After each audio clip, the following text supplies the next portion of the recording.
کہ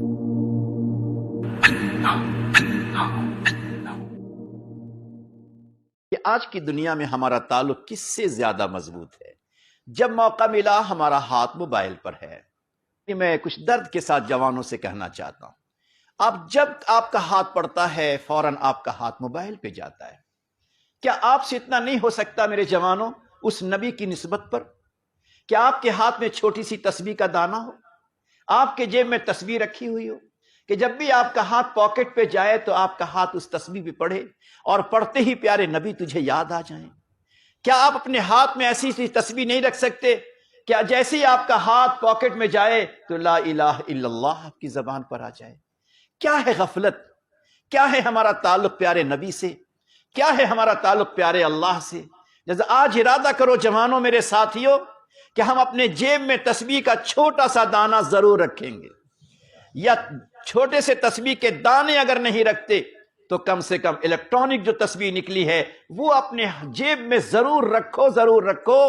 کیا خبر اگر ہماری موت آ جائے اور ہمارے جیب میں اگر تسبیح کا دانہ پڑا ہوا ہو تو شاید فرشتوں کو اسی پر رحم آ جائے کہ چاہے کیسا ہی جوان یا بوڑھا ہے مگر اپنے جیب میں اللہ کا نام لینے کے لیے، اپنے حبیب پر سلام پڑھنے کے لیے کم سے کم تسبیح کا دانہ تو رکھتا تھا۔ یہی نسبت شاید ہماری اور آپ کی کامیاب بنا دے۔ کیا نہیں سنا وہ ابو لہب جو ہمیشہ پیارے نبی کو ستاتا تھا، وہ ابو لہب جو آپ کے قدم مبارک پر گرد و غبار اور کنکریاں پھینکتا تھا، وہی ابو لہب جب آپ کی ولادت، آپ کی پیدائش کے موقع پر جب خوشخبری سنتا ہے تو اپنی 2 انگلی سے اشارہ کرتے ہوئے سویبہ سے کہتا ہے جا میں نے تجھے آزاد کر دیا، چاہے وہ کفر کی حالت میں رہا، تکلیف پہنچانے والا رہا، پیارے نبی کو رسوا کرنے میں کوئی کسر نہیں چھوڑی، مگر پیارے اللہ کو رحم آتا ہے اس بات پر کہ کچھ بھی ہے ابو لہب کے 2 انگلی کو نسبت لگ جاتی ہے سویبہ کے آزاد کرنے پر، اور آزادی نبی کی ولادت پر ہے۔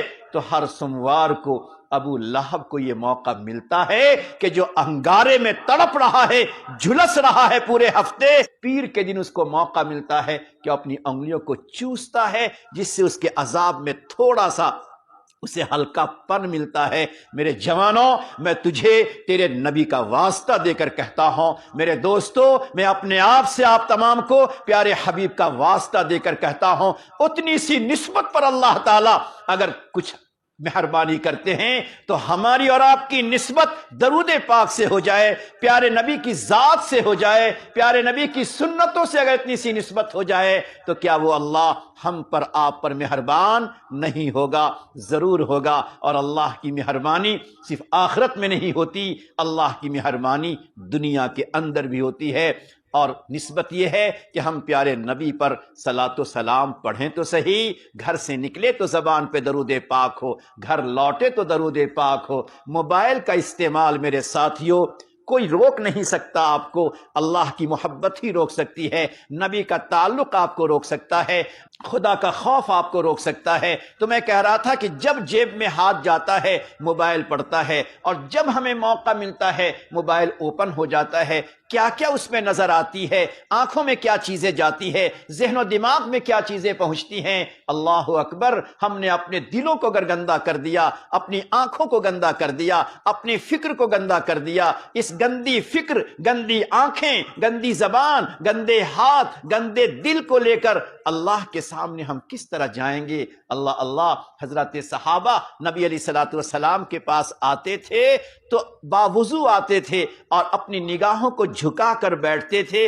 اور نبی کے سامنے چہرہ اٹھانے اور آنکھ اٹھانے کی ہمت نہیں ہوتی تھی۔ آج ہمارا حال یہ ہے کہ نبی کا نام زبان دل پر تو ہے مگر گناہ کی طرف ہماری نگاہیں اٹھ رہی ہیں۔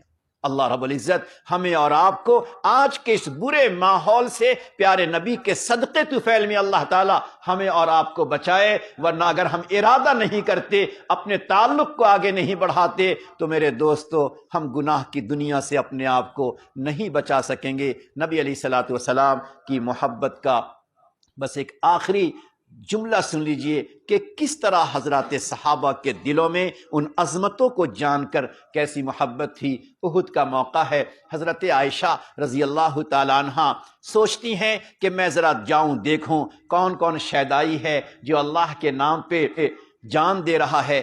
گئیں تو دیکھا کہ زیاد ابن سکن ہیں جو زمین پہ پڑے ہوئے ہیں، ایک جوان سے ہیں، بدن چھلنی ہے، خون کے قطرے بدن سے بہ رہے ہیں۔ حضرت عائشہ امی فرماتی ہیں میں تیری امی تیری خدمت کرنا چاہتی ہوں، پانی پلانا چاہتی ہوں، مرہم کرنا چاہتی ہوں۔ ایک ماں کی شکل میں حضرت عائشہ جاتی ہیں، جوان سا بچہ ہے، زمین پہ پڑا ہے، پانی پی لو، کچھ مرہم کرا لو۔ کہا نہیں نہیں، میری آخری تمنا یہ ہے، جس نبی کے اشارے پر میں یہاں آیا ہوں، جس نبی کا کلمہ پڑھ کر میں آیا ہوں، جس نبی کی محبتوں سے دل سے بھرا ہوا ہے، مجھے پانی کی تمنا نہیں ہے، مجھے مرہم کی تمنا نہیں ہے، میری آخری تمنا ہے کہ میری زبان سے میرا سلام میرے نبی کو پہنچا دیں۔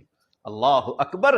سوچئے جوانوں اس منظر کو کہ کوئی بیمار اگر بستر پہ پڑا ہوا ہو، بدن زخمی ہو، ڈاکٹر موجود نہ ہو، تڑپ رہا ہو، اس کی تمنا کیا ہے؟ اور زیاد ابن سکن ہماری اور آپ کی طرح ایک جوان ہے اور میدان میں کھلی زمین پہ پڑا ہوا ہے اور تمنا ہے کہ میرے نبی کو سلام پہنچے۔ حضرت عائشہ دوڑی ہوئی گئی، نبی علیہ السلام خیمے میں تھے، کہا ذرا وہ سلام کہنا چاہتے ہیں، میں ان کا سلام پہنچانے آئے ہوں۔ پیارے نبی سمجھ گئے اس منظر کو، لہٰذا وہاں سے آپ تشریف لائے۔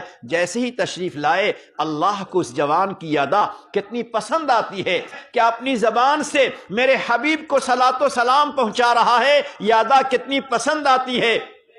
پیارے آقا تشریف لائے، اس کے سرہانے کھڑے ہو گئے، وہ نڈھال ہے، وہ زخموں سے چور ہے۔ حضرت عائشہ نے کہا تیرے آقا تیرے سر کے پاس کھڑے ہیں۔ اس نے آنکھ کھولی تو دیکھا کہ میرے نبی میرے سر کے پاس کھڑے ہیں، آپ کا قدم میرے سر کے پاس ہے، لہٰذا آگے کو بڑا سڑکتا ہوا اور اپنے سر کو پیارے نبی کے قدم پہ رکھ دیا، گویا پیارے نبی کے قدم کو ریحل بنا دیا۔ اللہ اکبر! اور پھر اس کے بعد اس نے محبت کے جو کلمات کہے ہیں، پروردگار کو اپنے نبی کی محبت، نبی پر صلاۃ و سلام آخری وقت میں اتنا پسند آیا کہ اس نے اپنی زبان سے اپنی محبت کو ظاہر کیا۔ رضیت باللہ ربا وبالاسلام دینا ومحمد صلی اللہ علیہ وسلم نبیا، محمد کہا اسی وقت اس کی روح نکل جاتی ہے۔ اللہ اکبر! فرشتہ انتظار میں ہے کہ جب اس عاشق زار اس جوان سے محمد کا لفظ نکلے، جب میں اس کی روح کو نکالوں۔ میرے دوستو، آج وقت ہے ہم ایسے ہی جوان صحابہ، تابعین، اولیاء، دیگر صالحین کی زندگی کو پیش نظر رکھیں اور اپنی زندگی کو اسی سانچے میں ڈھالنے کی کوشش کریں۔